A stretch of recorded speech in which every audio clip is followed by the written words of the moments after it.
Good morning and welcome to Zen Fit here in Blackstone, Virginia, the center of the world.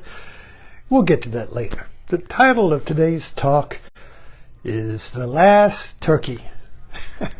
So I've been, Thanksgiving, turkey, I've been writing about and talking about various ways, metaphorical ways of understanding Thanksgiving as a universal or American ritual, a feast, a Eucharist, which we can all participate in without regard to race, religion, or whatever. In other words, all you need is a family. So anyway, the last turkey. Let's go a little bit deeper into the turkey. Let's go a little bit deeper into the metaphorical meaning, or beyond the ritual. See, we see Thanksgiving as a holiday, and you get a turkey, and the family comes together, and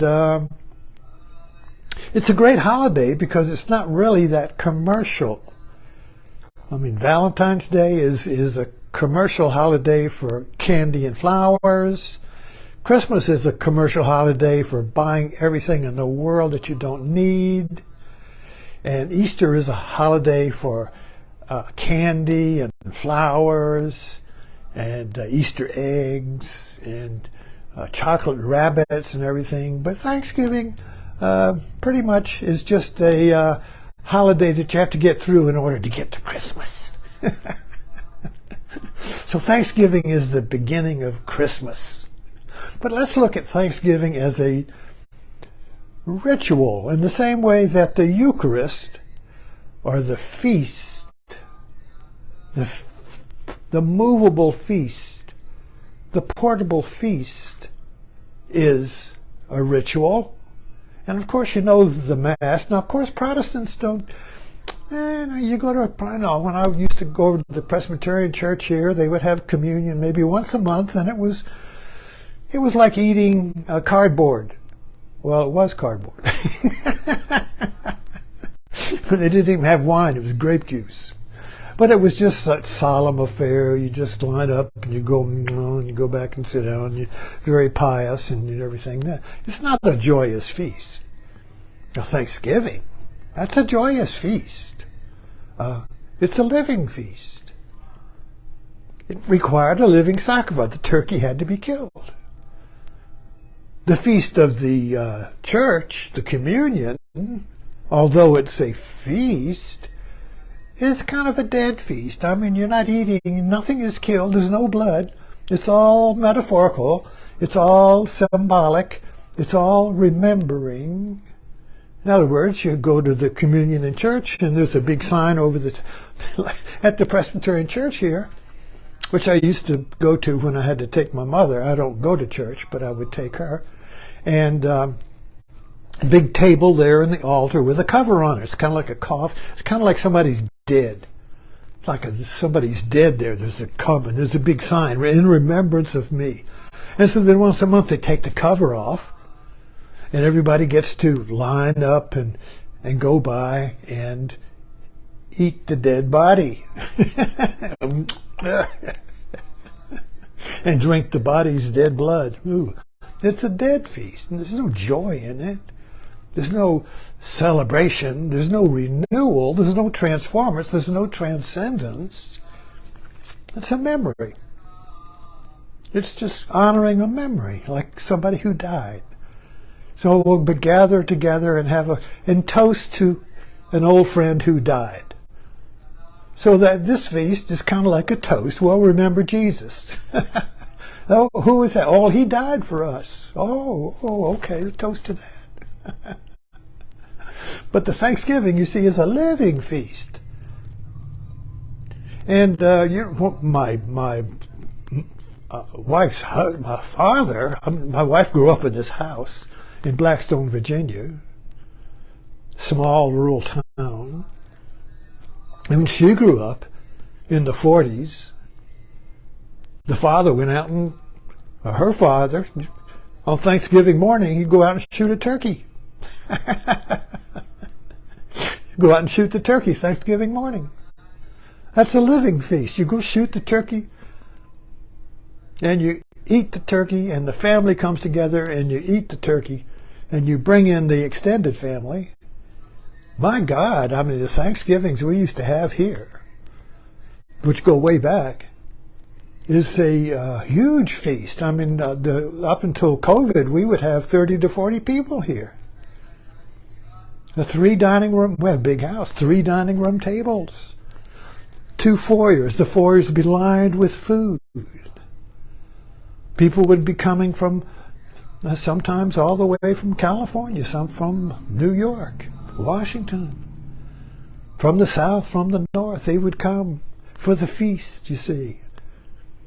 And well, COVID kind of stopped that, and now we're older, and a lot of the families dying off, and so the families, the older ones die off, and the younger families want to have their own traditions, and they've got their own friends and so forth. And so the turkey is dying. We only had 10 people here for Thanksgiving, and it was really wonderful. It was really nice because it was intimate. It was small. My kids and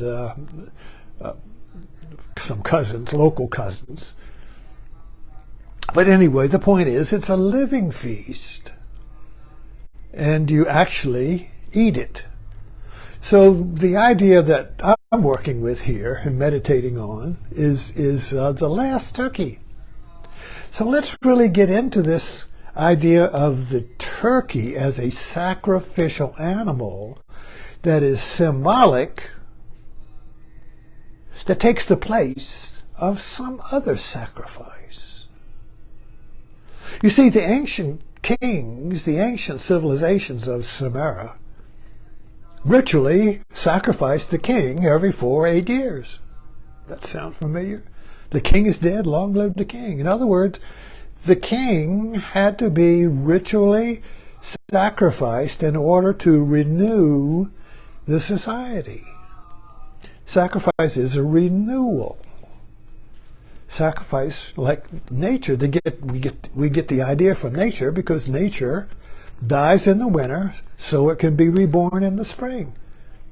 And the primitive planting cultures, were in alignment with nature because they were dependent upon nature. They were nature. They were in alignment with nature, so their societies were ritually in alignment with nature.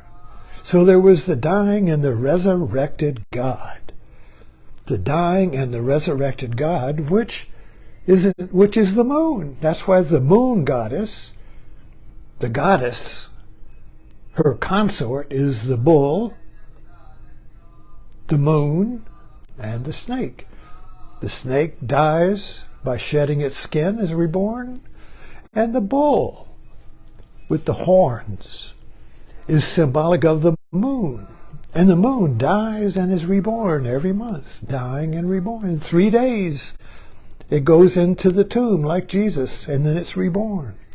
The dying and resurrected God. So this whole idea of sacrifice is that life depends upon the sacrifice of life. So all life is sacrificing itself for life. Life eats life. The horror of it. The horror, you see. There's a repulsion from that, the horror. That's why we become a vegetarian. You don't want to get in that cycle of life eating life. So I opt out. I'm going to opt out of the dying and resurrection, all this dying and being born, all this cycle of life eating life. So I'll become a vegetarian, become a monk. I'll just starve myself until I'm free the soul from the flesh of dying and resurrection. Get out of the cycle of death and rebirth. That was the ancient tradition of the monastic, of the turning away from the horror of the movie, the Apocalypse Now. Think about that, the Apocalypse Now. And when Colonel Kurtz says, within his shadowed face like a Rembrandt, says, the horror, you see. What is this horror? What is the horror of life, eating life, that I'm going to be eaten? What, remember the movie Jaws? Jaws was about the horror of being eaten. Jaws was about, it reenacted, it made alive, it brought to the consciousness the feeling, the terror, the horror of being eaten. Jaws didn't care who you were, he was going to eat you. There was no favorites. You see, rich or poor, he'd eat you. Life will eat you. So we're getting back, we're wandering with me, wandering back to the last turkey. What's the last turkey? What's the last sacrifice? What's the last turkey? Well, this is why I have dived deep into Zen, not because it's a practice, not because it's a religion or tradition or philosophy or a point of view or sutra. Anyway, none of that. All that's gone. Erase that. Throw that turkey out. Throw it all out. Throw it all out. What's left? What's left? Throw it all out. What's left? It's your situation. Now take this. What's my situation? Well, my situation is I'm talking to you. Your situation is you're listening to me or watching me, you see. That is the apocalypse now. That is the now. Now is the situation you and I are in right now. We're in a situation like two hands of the same body. In other words, the body is one situation. There are two viewpoints of it, you and me. But it's one body, you see. So what is the sacrifice in the situation? Well, the sacrifice in the situation is that if you are really listening to me, and my words are your words, and you are not distracted and thinking about, oh, well, I want some coffee, or what is he talking about? Or this is stupid. Oh, well, I'll listen to it anyway. Okay, so, yada, yada, yada. If none of that's going on, if the mind is not being pulled by, when this is over, I'm going to go this, or my behind itches, or what, yada, yada, all these distractions. If none of that's there, and you're just listening to my words as my words, so that there is no gap between me and you and me. And this is possible in the medium of the Facebook, you see. It would be better if it's just an audio. When you listen to somebody, there is no visual gap of I'm here and it's there. There's just the word, just the talking. You are the word. The word is you. If you're really listening, we do it with music. Sometimes you become the music until somebody says, what are you listening to? Bam, you're right out of it then. It's a common experience. You're alone usually, and you become the music. You become the music until somebody knocks on the door. Now you have suddenly, the music is over there and you're here. But before somebody knocked on the door, when you were alone with the music, you were the music and the music was you. There was no gap. You were the situation. The music is the situation. You're the situation. Situation is you. That's the last turkey. That's the end of the sacrifice. You've already done it completely. You have made the last sacrifice of your separate sense of self into the sound, into the situation. You're playing golf. You're running from somebody. Somebody's chasing you. You're not thinking about your laundry. You see. So these moments of horror are moments of the last turkey. The moments of joy are the moments of the last turkey.